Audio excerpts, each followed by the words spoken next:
ರಣ್ಯರಾವ್ and ಆಕೆಯ ಪತಿ ಜಿತಿನ್, ನಟಿಯ ಗೆಳೆಯ ತರುಣ್ ನಿವಾಸದ ಮೇಲೂ ಕೂಡ ರೇಡ್ ನಡೆಸಿದ ಇಡಿ ಅಧಿಕಾರಿಗಳು ಬರೋಬ್ಬರಿ 12 ಗಂಟೆಗಳ ಕಾಲ ಪರಿಶೀಲನೆ ನಡೆಸಿದ್ದಾರೆ. ಸುಮಾರು 4 ಬ್ಯಾಗ್ಗಳಲ್ಲಿ ಅವರ ನಿವಾಸದಲ್ಲಿದ್ದ ದಾಖಲೆಗಳನ್ನು ತಗೊಂಡು ಹೋಗಿದ್ದಾರೆ ಅನ್ನೋ ಮಾಹಿತಿ. ಪ್ರಕರಣ ಸಂಬಂಧ ಇದೀಗ ಎಸಿಆರ್ ದಾಖಲಿಸಿ ತನಿಖೆಯನ್ನು ಚುರುಕುಗೊಳಿಸಿದ್ದಾರೆ. ಗೋಲ್ಡ್ ಸ್ಮಗ್ಲಿಂಗ್ನಲ್ಲಿ ಮನಿ ಲಾಂಡರಿಂಗ್ ನಡೆದಿರುವಂತಹ ಅನುಮಾನ ಇದ್ದು ಇಡಿ ತನ್ನ ತನಿಖೆಯನ್ನ ಚುರುಕುಗೊಳಿಸಿದೆ. ಓಕೆ, ಇದೀಗ ನೆನೆಯಿಂದ ಇಡಿ ಅಧಿಕಾರಿಗಳು ಅಧಿಕೃತವಾಗಿ ತಮ್ಮ ತನಿಖೆಯನ್ನು ಆರಂಭ ಮಾಡಿದ್ದಾರೆ. ಇಡಿ ತನಿಖೆ ಆರಂಭ ಆಯಿತು ಅಂದರೆ ಒಂದಂತೂ ಕನ್ಫರ್ಮ್, ಒಂದು ರೀತಿ ಶನಿ ಹೆಗ್ಲೇರ್ದಂಗೆ ಯಾವುದನ್ನು ಕೂಡ ಬಿಡಲ್ಲ. ಇಡಿ ಅಂತಿದ್ದಂಗೆ ಹಣ ಹೇಗೆ ಟ್ರಾನ್ಸಾಕ್ಷನ್ ಆಯಿತು, ಹವಾಲಾ ದಂಧೆ ಆಗಿದೆಯಾ. DRI ಅಧಿಕಾರಿಗಳು ಮೊನ್ನೆ ಅನುಮಾನವನ್ನು ಕೋರ್ಟ್ನಲ್ಲಿ ಅವರಿಗೆ ಬೇಲ್ ಬೇಕೋ ಬೇಡವೋ ಅನ್ನುವಂತಹ ವಿಚಾರಣೆ ಸಂದರ್ಭದಲ್ಲಿ ಅವರು ಪ್ರಸ್ತಾಪ ಮಾಡಿದ್ದು ಅದನ್ನೇ, ಹವಾಲಾ ದಂಧೆ ಆಗಿರ್ಬೋದು ಇಲ್ಲಿ ಅನ್ನೋ ಅನುಮಾನ ಇದೆ ಅಂತ. ಸೊ ಮುಲಾಜಿಲ್ದೆ ಇಡಿ ಎಂಟ್ರಿ ಕೊಟ್ಟಿದೆ. ನೆನ್ನೆ ಆಕೆಯ ಮನೆ ಅಂದರೆ ಆಕೆ ಮತ್ತು ಆಕೆ ಪತಿಗೆ ಸೇರಿದಂತಹ ಮನೆ ಆಗಿರ್ಬೋದು, ಹಾಗೆ ಆಕೆಯ ಸ್ನೇಹಿತ ತರುಣ್ ಆತನ ಮನೆ ಮೇಲೂ ಕೂಡ ರೈಡ್ ಮಾಡಿದಂತಹ ಸಂದರ್ಭದಲ್ಲಿ ಕೆಲವೊಂದು ಡಾಕ್ಯುಮೆಂಟ್ಸ್ ಸಿಕ್ಕಿದೆ ಅಂತೆ. ಅವ್ರು ಈಗ ಬಹಿರಂಗ ಪಡಿಸಲ್ಲ ಇಂತಿಂಥದ್ದೇ ಸಿಕ್ಕಿದೆ ಅಂತ. ಸದ್ಯಕ್ಕೆ ಸಿಕ್ತಿರೋ ಮಾಹಿತಿ ಕೂಡ ನಮಗಿಷ್ಟೇ, ಕೆಲವೊಂದು ಮಾಹಿತಿ ಮಹತ್ವದ ದಾಖಲೆಗಳು ಸಿಕ್ಕಿದೆ ಇದಕ್ಕೆ ಸಂಬಂಧಪಟ್ಟಂತೆ ಅಂತ. ಸೊ ಅದನ್ನು ವಶಪಡಿಸ್ಕೊಂಡಿದ್ದಾರೆ. ರನ್ಯಾ ಮನೆಯಲ್ಲಿ ಮಹತ್ವದ ದಾಖಲೆಗಳನ್ನು ಇಡಿ ಪಡೆದುಕೊಂಡಿದೆಯಂತೆ. ನಟಿ ಬಿಸ್ನೆಸ್ಗೆ ಸಂಬಂಧಪಟ್ಟಂತಹ ಕೆಲ ಡಾಕ್ಯುಮೆಂಟ್ಸ್ ಅನ್ನ ಕೂಡ ಇಡಿ ಅಧಿಕಾರಿಗಳು ಸೀಸ್ ಮಾಡಿದ್ದಾರೆ. ಗೋಲ್ಡ್ ಸ್ಮಗ್ಲಿಂಗ್ ಅಥವಾ ಈ ಚಿನ್ನ ಕಳ್ಳ ಸಾಗಣೆಯಲ್ಲಿ ಹವಾಲಾ ಹಣದ ಗುಮಾನಿ ಎದ್ದು ಕಾಣ್ತಾ ಇದೆ. ಸೊ ಲೋಕಲ್ ಟು ಇಂಟರ್ನ್ಯಾಷನಲ್ ವರ್ಗೂ ಕೂಡ ಲಿಂಕ್ ಅನ್ನ ಕಲೆ ಹಾಕುವ ಕೆಲಸಕ್ಕೆ ಅಧಿಕಾರಿಗಳು ಮುಂದಾಗ್ತಾ ಇದ್ದಾರೆ. ಸೊ ಹವಾಲಾ ಮಾತ್ರ ಅಲ್ಲ, ಇಲ್ಲಿ ಕ್ರಿಪ್ಟೋ ಕರೆನ್ಸಿ ಮೂಲಗೂ ಕೂಡ ಡೀಲ್ ಆಗಿದೆ ಅನ್ನುವ ಅನುಮಾನ ಅವ್ರಿಗೆ ಬರ್ತಾ ಇದೆ. ಕೇಜ್ಗಟ್ಟಲೆ ಚಿನ್ನ ಖರೀದಿ ವ್ಯವಹಾರದ ಹಿಂದೆ ಬಿದ್ದಿದ್ದ ಇಡಿ ಅಧಿಕಾರಿಗಳು ಒಂದು ಕಡೆ ಇದೀಗ 17 ಕೋಟಿ ಗೋಲ್ಡ್ ಸ್ಮಗ್ಲಿಂಗ್ಗೆ ಹಣ ಕೊಟ್ಟಿದ್ದು ಹೇಗೆ, ಹವಾಲದ ಮುಖಾಂತರವಾ ಅಥವಾ ಬಿಟ್ಕಾಯಿನ್ ಕ್ರಿಪ್ಟೋ ಕರೆನ್ಸಿ ಮುಖಾಂತರವಾ, ಹೀಗೆ ಜಾಲ ಆಡ್ತಾ ಇದ್ದಾರೆ. ಯಾವ ರೀತಿಯಲ್ಲಿ ಹಣ ಸಂದಾಯ ಆಗಿದೆ ಅಂತ ತನಿಖೆಯನ್ನ ಮಾಡ್ತಾ ಇದ್ದಾರೆ. ಪ್ರಾಥಮಿಕ ತನಿಖೆ ಬಳಿಕ ರನ್ಯಾ ಅವ್ರನ್ನ ವಶಕ್ಕೆ ಪಡೆಯೋ ಸಾಧ್ಯತೆ ಇದೆ. ಈಗ ಅವರು DRI ಅಧಿಕಾರಿಗಳ ವಶದಲ್ಲಿದ್ದಾರೆ, CBI ಅವರ ವಶದಲ್ಲಿದ್ದಾರೆ, ತನಿಖೆಯನ್ನು ಎದುರಿಸ್ತಾ ಇದ್ದಾರೆ. ಬಟ್ ಇಡಿಗೆ ಬೇಕು ಅಂದ್ರೆ ಅವರು ಕೂಡ ಮುಲಾಜಿಲ್ದೆ ಅಗೇನ್ ಅವರ ವಶಕ್ಕೆ ತಗೊಳ್ತಾರೆ, ಅಂದ್ರೆ ಅರೆಸ್ಟ್ ಮಾಡ್ತಾರೆ, ಮತ್ತಷ್ಟು ಮಾಹಿತಿಯನ್ನ ಕಲೆ ಹಾಕುವಂತಹ ಕೆಲಸವನ್ನ ಮಾಡ್ತಾರೆ. ಸದ್ಯಕ್ಕೆ ಅವರು ಹೊರಗೆ ಏನೆಲ್ಲ ಬೇಕು ಅಂದ್ರೆ ಅವ್ರ ಮನೆಯಲ್ಲಿ, ಅವರ ಆಫೀಸರ್ಗಳಲ್ಲಿ ಅಥವಾ ಅವ್ರಿಗೆ ಸಂಬಂಧಪಟ್ಟಂತಹ ಎಲ್ಲೆಲ್ಲಿ ಜಾಗಗಳಿದೆ ಎಲ್ಲ ಕಡೆ ಜಾಲ ಆಡ್ತಾ ಇದ್ದಾರೆ. ಏನೆಲ್ಲ ಲಿಂಕ್ ಸಿಗ್ಬೋದು, ಏನೆಲ್ಲ ಮಾಹಿತಿ ಸಿಗ್ಬೋದು ಅಂತ. ಸದ್ಯಕ್ಕೆ ಆಗಿರುವಂತಹ ಬೆಳವಣಿಗೆ ಇಷ್ಟು. ಹವಾಲದ ಹಣದ ವಾಸನೆ ಬರ್ತಾ ಇದೆ, ಹಾಗಾಗಿ ಇಡಿ ಎಂಟ್ರಿ ಕೊಟ್ಟಿದೆ. ಜೊತೆಗೆ ಕ್ರಿಪ್ಟೋ ಕರೆನ್ಸಿ ಮುಖಾಂತರ ಇವರು ಹಣ ಟ್ರಾನ್ಸಾಕ್ಷನ್ ಮಾಡ್ಕೊಂಡಿರ್ಬೋದು ಅನ್ನೋ ಅನುಮಾನ ಇಡಿ ತಲೆಯಲ್ಲಿದೆ. ಇದ್ರ ಬಗ್ಗೆ ಮತ್ತಷ್ಟು ಮಾಹಿತಿ ನನ್ನ ಕಲೀಗ್ ಅಜಯ್ ನೀಡ್ತಾರೆ. ಗುಡ್ ಮಾರ್ನಿಂಗ್ ಅಜಯ್, ನನ್ನ ಧ್ವನಿ ಕೇಳಿಸ್ತಾ ಇದ್ರೆ ಇಡಿ ಈ ಪ್ರಕರಣದಲ್ಲಿ ಎಂಟ್ರಿ ಆಗ್ತಿದೆ ಅಂತಿದ್ದಂಗೆ ಒಂದು ರೀತಿ ಶನಿ ಹೆಗ್ಲೇರ್ದಂಗೆ ಯಾವೆಲ್ಲ ಆಂಗಲ್ನಲ್ಲಿ ನಾವು ಈ ಒಂದು ತನಿಖೆಯನ್ನ ಎಕ್ಸ್ಪೆಕ್ಟ್ ಮಾಡ್ಬೋದು ಮುಂದಕ್ಕೆ?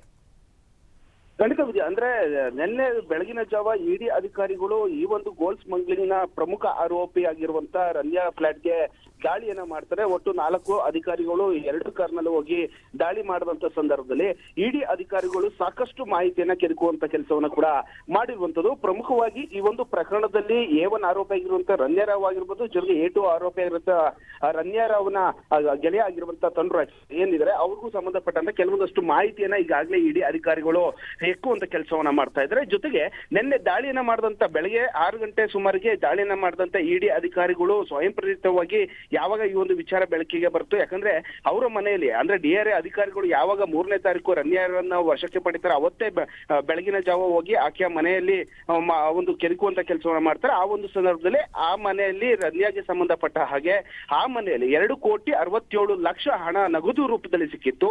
ಜೊತೆಗೆ 2 ಕೋಟಿಯಷ್ಟು ಬೆಲೆ ಬಾಳುವಂತ ಚಿನ್ನಾಭರಣ ಕೂಡ ಸಿಕ್ಕಿತ್ತು. ಹೀಗಾಗಿ ಈ ಆಟೋಮೆಟಿಕ್ ಆಗಿ ಎಕ್ಸ್ಪೆಕ್ಟೇಷನ್ ಇತ್ತು, ಆಲ್ಮೋಸ್ಟ್ ಇಡಿ ಅಧಿಕಾರಿಗಳು ಬಂದೇ ಬರ್ತಾರೆ, IT ಅಧಿಕಾರಿಗಳು ಬಂದೇ ಬರ್ತಾರೆ ಅಂತ. ಇದೀಗ ಇಡಿ ಅಧಿಕಾರಿಗಳು ಸ್ವಯಂ ಪ್ರೇರಿತವಾಗಿ FIR ಅನ್ನ ದಾಖಲಿಸಿಕೊಂಡಿದ್ದಾರೆ. Prevention of money laundering act ಅಂದ್ರೆ PMLA ಆಕ್ಟ್ ಅಡಿಯಲ್ಲಿ ಒಂದು FIR ಅನ್ನ ದಾಖಲಿಸಿಕೊಂಡು ನಿನ್ನೆ ಬೆಳಗ್ಗೆ ದಾಳಿಯನ್ನ ಮಾಡಿದ್ರು. ಬೆಳಗ್ಗೆ 6 ಗಂಟೆಯಿಂದ ಸಂಜೆ ರಾತ್ರಿವರೆಗೂ ಆಲ್ಮೋಸ್ಟ್ ಒಂದು 12ರಿಂದ 13 ಗಂಟೆಗಳ ಕಾಲ ನಿರಂತರವಾದಂತಹ ಸರ್ಚ್ ಅನ್ನ ಮಾಡ್ತಾರೆ.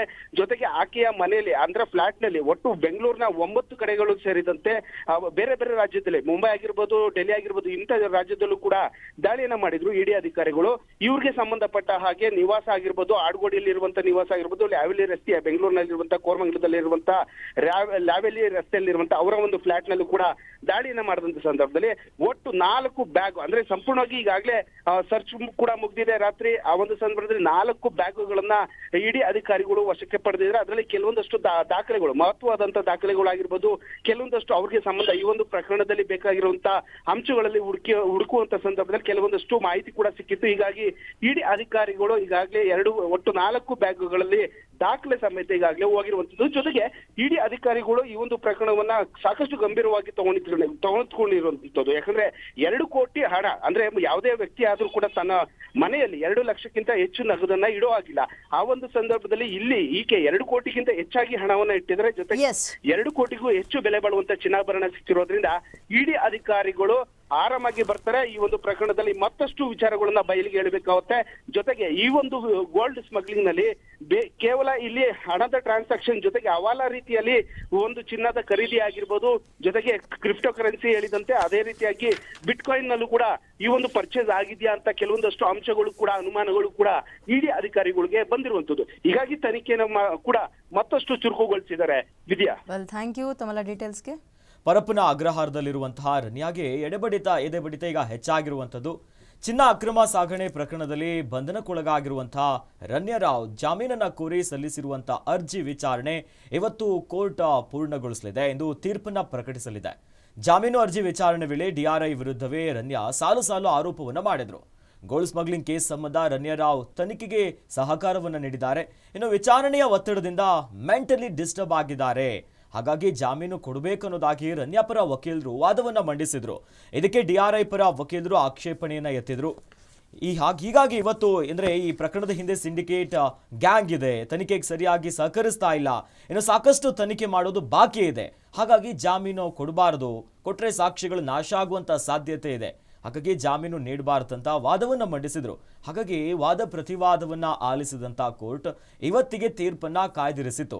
ಹಾಗಾಗಿ ಇವತ್ತು ಏನಾಗುತ್ತೆ, ನಟಿ ರನ್ಯಾಗೆ ಈಗ ಟೆನ್ಷನ್ ಹೆಚ್ಚಾಗಿರೋದು, ಬೇಲ ಜೈಲ ಮತ್ತೆ ಮುಂದುವರಿತಾ ಅನ್ನೋ ಪುಕ ಶುರುವಾಗಿದೆ. ಯಾಕಂದ್ರೆ ಒಂದ್ ಕಡೆ ಈ ಪ್ರಕರಣದಲ್ಲಿ ಸಿಬಿಐ ಒಂದು ಕಡೆ ತನಿಖೆ ಮಾಡ್ತಿದೆ, ಡಿಆರ್ಐ ಅಧಿಕಾರಿಗಳಿದ್ದಾರೆ, ಜೊತೆಲಿ ಈಗ ಇಡಿ ಕೂಡ ಎಂಟ್ರಿ ಕೊಟ್ಟಿದೆ. ಆಮೇಲೆ ಬೇಲ್ ಕೇಳೋ ಸಂದರ್ಭದಲ್ಲಿ ಅವರ ಪರ ವಕೀಲರು ಅದು ಯಾರೇ ಇರಲಿ, ನನ್ನ ಕಕ್ಷಿದಾರಿಗೆ ಹುಷಾರಿಲ್ಲ ಅಂತನೋ ಅಥವಾ BP ಲೋ ಆಗೋದು, ಆರೋಗ್ಯ ಅಥವಾ ಅನಾರೋಗ್ಯದ ಸಮಸ್ಯೆ ಕೊಡೋದು ವೆರಿ ಕಾಮನ್. ರೀಸನ್ ಕೊಡೋ ಅಂಥದ್ದೇ ಅದು, ಇನ್ನೇನು ರೀಸನ್ ಸಿಗಲ್ಲ ಅವ್ರಿಗೆ ಏನೋ BP ಇರುತ್ತೆ, BP ಲೋ ಆಗ್ತಿದೆ ಅಂತಲೋ ಅಥವಾ ಮೆಂಟಲಿ ಡಿಸ್ಟರ್ಬ್ ಆಗಿದ್ದಾರೆ ಅಂತಲೋ ನಾವು ಹಂಗೆ ಬೇಲ್ ಕೊಡಿ, ಅವರೆಲ್ಲೂ ಹೋಗಲ್ಲ, ಬೇಕಾದ್ರೆ ಕೆಲವೊಂದು ಕಂಡೀಷನ್ಸ್ ಹಾಕಿ ಅಂತ ಹೇಳ್ತಾರೆ ಸಾಮಾನ್ಯವಾಗಿ. ಬಟ್ DRI ಪರ ವಕೀಲರು ಅದಕ್ಕೆ ಬಹುಶಃ ಅಬ್ಜೆಕ್ಷನ್ ಮಾಡ್ತಾರೆ. ಏನಂತ ಹೇಳ್ತಾರೆ ಅವರು, ಪ್ರಾಥಮಿಕ ಹಂತದಲ್ಲಿದೆ ಸರ್, ಈಗೆಲ್ಲಾದ್ರೂ ಕೊಟ್ಬಿಟ್ರೆ ಸಾಕ್ಷಾಂಶದ ಜೊತೆಗೆ ವಿದೇಶಕ್ಕೆ ಹೋಗ್ಬಿಟ್ರೆ ಏನು ಮಾಡೋದು ನಾವು? ಹಾಗಾಗಿ ನಮಗೆ ಬೇಕು ಮತ್ತು ಇನ್ನೂ ಹೆಚ್ಚಿನ ಮಾಹಿತಿನ ಕಲೆ ಹಾಕಬೇಕು. ಒಂದು ಈಗ 2 ದಿನ ಆಗಿದೆ ಅಷ್ಟೇ, 2-3 ದಿನ ಅಂತ ಕಾಣುತ್ತೆ ಅಲ್ವಾ ಅರೆಸ್ಟ್ ಆಗಿ, 2-3 ದಿನ ಆಗಿದೆ. ಇಂಟರ್ನ್ಯಾಷನಲ್ ಲಿಂಕ್ ಬೇರೆ ಈ ಪ್ರಕರಣದಲ್ಲಿ ಕಂಡು ಬರ್ತಾ ಇದೆ. ಸೊ ಹಾಗಾಗಿ ಎಲ್ಲೂ ಬಿಟ್ಕೊಡುವಂತಹ ಸಾಧ್ಯತೆ ತೀರಾ ಕಡಿಮೆ. ಬೇಲ್ದು ಸದ್ಯಕ್ಕೆ ಸಿಗ್ತಾ ಇರೋ ಮಾಹಿತಿ ಪ್ರಕಾರ ಅದನ್ನು ಮೀರಿ ಅವರ ಅನಾರೋಗ್ಯದ ಸಮಸ್ಯೆ ಎದ್ದು ಕಾಣ್ತಾ ಇದ್ರೆ ಅಲ್ಲೇ ಟ್ರೀಟ್ಮೆಂಟ್ ಕೊಡಿಸುವಂತಹ ಕೆಲಸ ಏನಾದರೂ ಆಗ್ಬೋದು. ಸದ್ಯಕ್ಕೆ ಬೇಯ್ಲ ಅಂದಾಗ ಜೈಲೇ ಗತಿ ಅನ್ನುವಂಥದ್ದು ಮೇಲ್ನೋಟಕ್ಕೆ ಕಂಡು ಬರ್ತಾ ಇದೆ ರನ್ಯಾ ಅವರ ಕೇಸ್ನಲ್ಲಿ. ಯಾಕಂದ್ರೆ ಇದರಲ್ಲಿ ಕ್ರಿಪ್ಟೋ ಕರೆನ್ಸಿ ಓಡಾಡಿರ್ಬೋದು ಅನ್ನೋ ಅನುಮಾನ ಇದೆ. ಮತ್ತೊಂದು ಕಡೆ ಕೋಟ್ಯಾಂತರ ರೂಪಾಯಿ ಹಣ ಟ್ರಾನ್ಸಾಕ್ಷನ್ ಅಂದ್ರೆ ಹುಡುಗಾಟದಲ್ಲ, ಹವಾಲಾ ದಂಧೆ ಏನಾದ್ರು ಇದೆಯಾ, ಹಾಗಾಗಿ ಇಡಿ ಎಂಟ್ರಿ ಕೊಟ್ಟಿರೋದು. ಹವಾಲದ ವಾಸನೆ ಇದೆ ಅನ್ನುವ ಅನುಮಾನ ಬರ್ತಿದ್ದಂಗೆ ಇಡಿ ಎಂಟ್ರಿ ಕೊಟ್ಟಿದೆ. ಅವರು ಕೂಡ ನೆನ್ನೆಯಿಂದ ಬೇರೆ ಜಾಲ ಆಡಿಸ್ತಾ ಇದ್ದಾರೆ, ಅವ್ರಿಗೆ ಸಂಬಂಧಪಟ್ಟಂತಹ ಮನೆ ಆಗಿರ್ಬೋದು, ಆಫೀಸ್ಗಳಲ್ಲಾಗಿರ್ಬೋದು. ಹಾಗಾಗಿ ಬೇಲು ಸದ್ಯಕ್ಕೆ ಡೌಟು ರನ್ಯಾ ಅವರ ವಿಚಾರದಲ್ಲಿ ಅಂತ ಮಾಹಿತಿ. ಪ್ರಭಾವಿ ವ್ಯಕ್ತಿಗಳ ಹೆಸರು ಕೂಡ ಕೇಳಿ ಬರ್ತಾ ಇದೆ, ಸಚಿವರಿರಬಹುದು ಅಂತ, ರಾಜಕೀಯ ಟಚ್ ಅನ್ನ ಕೂಡ ಪಡೆದುಕೊಂಡಿರೋದ್ರಿಂದ ವಿಲ್ ಸಿ ಏನಾಗುತ್ತೆ ಈ ಪ್ರಕರಣ ಅಂತ. ಈ ಬಗ್ಗೆ ಹೆಚ್ಚಿನ ಡೀಟೇಲ್ಸ್ ನೀಡೋದಕ್ಕೆ ನಮ್ಮ ಸೀನಿಯರ್ ಕ್ರೈಮ್ ರಿಪೋರ್ಟರ್ ಅಜಯ್ ದೂರವಾಣಿ ಸಂಪರ್ಕದಲ್ಲಿ ನಮ್ಮ ಜೊತೆ ಜಾಯ್ನ್ ಆಗ್ತಿದ್ದಾರೆ. ಅಜಯ್, ಈಗಾಗಲೇ ಪ್ರಕರಣದ ತನಿಖೆ ಬಹಳಷ್ಟು ತೀವ್ರಗೊಳ್ಳುತ್ತಾ ಇದೆ. ಹಾಗಾಗಿ ಬಹಳ ಸ್ಟ್ರೈಟ್ ಆಗಿ ಕೇಳೋದಾದ್ರೆ ಜೈಲ ಅಥವಾ ಬೇಲ್ ಸಿಗಬಹುದಾ, ಏನಾಗ್ಬೋದು ಅಂತ? ಅಜಯ್, ನನ್ನ ಧ್ವನಿ ಕೇಳಿಸ್ತಾ ಇದೆಯಾ? ಅವ್ರಿಗೆ ಬೇಲ್ ಸಿಗ್ತಿಲ್ಲ ಅನ್ನೋದು ಸ್ಪಷ್ಟವಾಗಿ ಗೊತ್ತಾಗ್ತಾ ಇದೆ. ಯಾಕಂದ್ರೆ ಈ ಒಂದು ಪ್ರಕರಣದಲ್ಲಿ DRI ಅಧಿಕಾರಿಗಳು ಸಾಕಷ್ಟು ಸಾಕ್ಷಿಗಳನ್ನ ಕಲೆ ಹಾಕಿದ್ದಾರೆ. ಇದು ಒಂದು ಪ್ರಕರಣದಲ್ಲಿ ರಮ್ಯಾ ಅವರ ಪಾತ್ರ ಏನಿದೆ, ಈ ಒಂದು ಪ್ರಕರಣದಲ್ಲಿ ರಮ್ಯಾನೇ ಈ ಒಂದು ಮೇನ್ ಸಿಂಡಿಕೇಟ್ ಅನ್ನೋದನ್ನ ಪ್ರಮುಖವಾಗಿ ಈ ಒಂದು ಪ್ರಕರಣದಲ್ಲಿ ಪ್ರಮುಖ ಆರೋಪಿ ಅನ್ನೋದನ್ನ ಕೂಡ ಸಾಕಷ್ಟು ಸಾಕ್ಷಿಗಳನ್ನ ಕಲೆ ಹಾಕಿರುವಂತದ್ದು. ಈಗಾಗಲೇ 2 ಬಾರಿ ಕೋರ್ಟ್ ನಲ್ಲಿ ಕೂಡ ವಾದ ಪ್ರತಿವಾದ ಕೂಡ ಆಲಿಸಲಾಗಿದೆ. ಹೀಗಾಗಿ ಇವತ್ತು 14ನೇ ತಾರೀಕಿಗೆ ಈ ಒಂದು ಜಾಮೀನು ಅರ್ಜಿ ಆದೇಶವನ್ನ ಕಾಯ್ದಿರಿಸಲಾಗಿದೆ. ಇಲ್ಲಿ ರನ್ಯಾ ರಾವ್ ಪರ ವಕೀಲರು ಕೂಡ ಸಾಕಷ್ಟು ಒಂದು ಪ್ರಬಲವಾದಂತ ಒಂದು ವಾದವನ್ನ ಮಂಡಿಸಿದ್ರು. ಅಂದ್ರೆ ರನ್ಯಾ ರಾವ್ ಈ ಒಂದು ಮಹಿಳೆ ಆಗಿದ್ದಾರೆ, ಜೊತೆಗೆ ಆಕೆ ಸಹಕಾರವನ್ನ ತನಿಖಾ ಹಂತದಲ್ಲಿ ತನಿಖಾಧಿಕಾರಿಗಳಿಗೆ ಕೊಟ್ಟಿದ್ದಾರೆ. ಜೊತೆಗೆ ಇಲ್ಲಿ ಅವ್ರಿಗೆ ಒಂದು ನಿದ್ದೆಯನ್ನ ಮಾಡೋದಕ್ಕೆ DRI ಅಧಿಕಾರಿಗಳಿಗೂ ಬಿಟ್ಟಿಲ್ಲ. ಎಲ್ಲೋ ಒಂದ್ ಕಡೆ ನೋಡಿದ್ರೆ ಮಾನವ ಹಕ್ಕು ಆಯೋಗದ ಒಂದು ಕೆಲವೊಂದಷ್ಟು ಸೆಕ್ಷನ್ ಅಡಿಯಲ್ಲಿ ಒಂದು ಹಕ್ಕನ್ನ ಕಿತ್ಕೊಂಡಿದ್ದಾರೆ ಅಂತ ಹೇಳಿ ಸಾಕಷ್ಟು ಒಂದು ಪ್ರಬಲವಾದಂತ ವಾದವನ್ನ ಮಾಡಿದ್ರು. ಇದಕ್ಕೆ ಕೌಂಟರ್ ಆಗಿ ಈ DRI ಪರ ವಕೀಲರು ಕೂಡ ಸಾಕಷ್ಟು ಬರೋಬ್ಬರಿ 2.5 ಗಂಟೆಗಳ ಕಾಲ ವಾದವನ್ನ ಮಾಡಿದ್ರು. ಅವರು ಕೂಡ ಪ್ರಬಲವಾದಂತ ಸಾಕ್ಷಿಗಳನ್ನ ಮುಂದೆ ಇಟ್ಕೊಂಡು ವಾದವನ್ನ ಮಾಡಿದ್ರು. ಯಾವಾಗ ರನ್ಯಾ ಒಂದು ಬೆಳಗಿನ ಜಾವ ಅಂದ್ರೆ 3ನೇ ತಾರೀಕು 6:30 ಗಂಟೆಗೆ ಬೆಂಗಳೂರಿನ ಏರ್ಪೋರ್ಟ್ ಬರ್ತಾರೆ, ಅಲ್ಲಿಂದ ಮಧ್ಯಾಹ್ನ 1:30ವರೆಗೂ ಕೂಡ ನಾವು ತನಿಖೆಯನ್ನ ಮಾಡಿದೀವಿ, ವಿಚಾರಣೆಯನ್ನ ಮಾಡಿದೀವಿ, ಸ್ಥಳ ಮಜರನ್ನ ಮಾಡಿದೀವಿ. ಸ್ಥಳದಲ್ಲಿ ಸಿಕ್ಕಿರುವಂತ ಕ್ಯಾಶ್ ಆಗಿರ್ಬೋದು, ನಗದು ರೂಪದಲ್ಲಿ ಸಿಕ್ಕಿರುವಂತ ಜೊತೆಗೆ ಚಿನ್ನಾಭರಣ ಆಗಿರ್ಬೋದು, ಎಲ್ಲವನ್ನೂ ಮುಂದೆ ಇಟ್ಕೊಂಡು ಈ ಒಂದು ಪ್ರಕರಣದಲ್ಲಿ ರನ್ಯಾ ರಾವೇ ಮೇನ್ ಅಕ್ಯೂಸ್ಡ್ ಆಗಿರೋದ್ರಿಂದ ಅಷ್ಟು ಸುಲಭವಾಗಿ ಬೇಲನ್ನ ಕೊಡಬಾರ್ದು. ಜೊತೆಗೆ ಒಂದು ವೇಳೆ ಕೊಟ್ಟಂತ ಸಂದರ್ಭದಲ್ಲಿ ಸಾಕ್ಷಿಗಳಿಗೆ ಬೆದರಿಕೆ ಹಾಕುವಂಥದ್ದು, ಒತ್ತಡ ಹಾಕುವಂಥದ್ದು, ನಾಶ ಮಾಡುವಂಥದ್ದು. ಯಾಕಂದ್ರೆ ಈಕೆ ಸಾಕಷ್ಟು ಪ್ರಭಾವಿ ಹೊಂದಿರುವಂತ ಲಿಂಕ್ ಅನ್ನ ಹೊಂದಿದ್ದಾರೆ. ಕೆಲವೊಂದಷ್ಟು ರಾಜಕೀಯ ವ್ಯಕ್ತಿಗಳ ಜೊತೆ ಲಿಂಕ್ ಅಲ್ಲಿ ಇದ್ದಾರೆ. ಜೊತೆಗೆ ಕೆಲವೊಂದಷ್ಟು ಅಧಿಕಾರಿಗಳು ಈಕೆಗೆ ಸಪೋರ್ಟ್ ಅನ್ನ ಮಾಡಿದರೆ. ಅದ್ರ ಜೊತೆಗೆ ದುಬೈನಲ್ಲಿರುವಂತ ಒಬ್ರು ಸ್ವಾಮೀಜಿ ಆಫೀಸನ್ನ ತೆರೆದು ಅಲ್ಲಿ ಬೆಂಗಳೂರಿನ ಸ್ವಾಮೀಜಿ ಅಲ್ಲಿ ವಾಸ ಮಾಡ್ಕೊಂಡಿದ್ದಾರೆ, ಅವರ ಜೊತೆ ಲಿಂಕ್ ಇದೆ. ಸೊ ಹೀಗಾಗಿ ದೊಡ್ಡ ಮಟ್ಟದ ಲಿಂಕ್ ಅಲ್ಲಿ ಇರುವಂತದ್ದು, ಪ್ರಭಾವಿಗಳ ಜೊತೆ ಲಿಂಕ್ ಅಲ್ಲಿ ಇರುವಂತದ್ದು. ಹೀಗಾಗಿ ಒಂದು ವೇಳೆ ಬೇಲನ್ನ ಕೊಟ್ಟಂತ ಸಂದರ್ಭದಲ್ಲಿ ಸಾಕ್ಷಿಗಳಿಗೆ ನಾಶ ಮಾಡುವಂತ ಸಾಧ್ಯತೆ ಕೂಡ ಹೆಚ್ಚಾಗಿರುತ್ತೆ. ಹೀಗಾಗಿ ಜೊತೆಗೆ ಇನ್ನಷ್ಟು ವಿಚಾರಣೆಯನ್ನ ನಾವು ಮಾಡ್ಬೇಕಾಗುತ್ತೆ. ಯಾಕಂದ್ರೆ 3 ದಿನಗಳ ಕಾಲ ಕಸ್ಟಡಿಗೆ ಪಡೆದಂತ ಸಂದರ್ಭದಲ್ಲಿ ಆಕೆ ಯಾವುದೇ ರೀತಿಯಾದಂತ ತನಿಖೆಗೆ ಸಹಕರಿಸಿಲ್ಲ. ಜೊತೆಗೆ ಈ ಒಂದು ವಿಚಾರಣೆ ಮಾಡುವಂತ ಸಂದರ್ಭದಲ್ಲಿ ಆಕೆ ಬರೀ ಅಳುವಂತ ಕೆಲಸವನ್ನ ಮಾಡ್ತಾ ಇದ್ರು. ಜೊತೆಗೆ ನನ್ನನ್ನು ಬ್ಲಾಕ್ ಮೇಲ್ ಮಾಡಿ ಈ ಒಂದು ಪ್ರಕರಣದಲ್ಲಿ ಶಿಕ್ಷಿಸಲಾಗಿದೆ ಅಂತೇಳಿ ಕೆಲವೊಂದಷ್ಟು ಆರೋಪ ಮಾಡ್ತಾ ಇದ್ರು. ಆದ್ರೆ ಸಮರ್ಪಕವಾದಂತ ಪ್ರಶ್ನೆಗಳಿಗೆ ಯಾವುದಕ್ಕೂ ಉತ್ತರ ಸಿಕ್ಕಿಲ್ಲ. ಹೀಗಾಗಿ ಒಂದು ಕಡೆ ಇವತ್ತು ವಾದವನ್ನ ಆಲಿಸಿದ ನಂತರ ನ್ಯಾಯಾಲಯ ಇವತ್ತು ಕಾಯ್ದಿರಿಸಿದೆ. ಒಟ್ಟಿನಲ್ಲಿ ಆಲ್ಮೋಸ್ಟ್ ಇವತ್ತು ಮತ್ತೆ ಕಸ್ಟಡಿಗೆ ಕೇಳುವಂತ ಸಾಧ್ಯತೆ ಕೂಡ DRI ಅಧಿಕಾರಿಗಳು ಸಿದ್ಧತೆನ ಮಾಡ್ಕೊಂತ ಇದ್ದಾರೆ. ಜೊತೆಗೆ ಮತ್ತೊಂದು ಕಡೆ CBI ಅಧಿಕಾರಿಗಳು ಕೂಡ ದಾಳಿಯನ್ನ ಮಾಡಿ ಮಾಹಿತಿನ ಕಲೆ ಹಾಕಿದ್ರೆ. ಮತ್ತೊಂದು ಕಡೆ ಜಾರಿ ನಿರ್ದೇಶನಾಲಯ ಅಂದ್ರೆ ED ಅಧಿಕಾರಿಗಳು ಕೂಡ ಈ ಒಂದು ವಿಚಾರದಲ್ಲಿ ಮತ್ತೆ ಅವರನ್ನು ಕೂಡ ಕಸ್ಟಡಿಗೆ ಪಡೆದು ರನ್ಯಾ ಅವರನ್ನ ಎಂಕ್ವೈರಿ ಮಾಡಬೇಕು ಅಂತ ಕೂಡ ಮನವಿಯನ್ನು ಸಲ್ಲಿಸೋದಕ್ಕೆ ಒಂದ್ ಕಡೆ ತಯಾರಿ ನಡೀತಾ ಇದೆ ಅನ್ನೋದು ಮಾಹಿತಿ ಕೂಡ ಸಿಗ್ತಾ ಇರುವಂತದ್ದು. ಅಖಿಲೇಶ್, ಧನ್ಯವಾದಗಳು ಅಜಯ್ ತಮ್ಮೆಲ್ಲ ಮಾಹಿತಿಗೆ.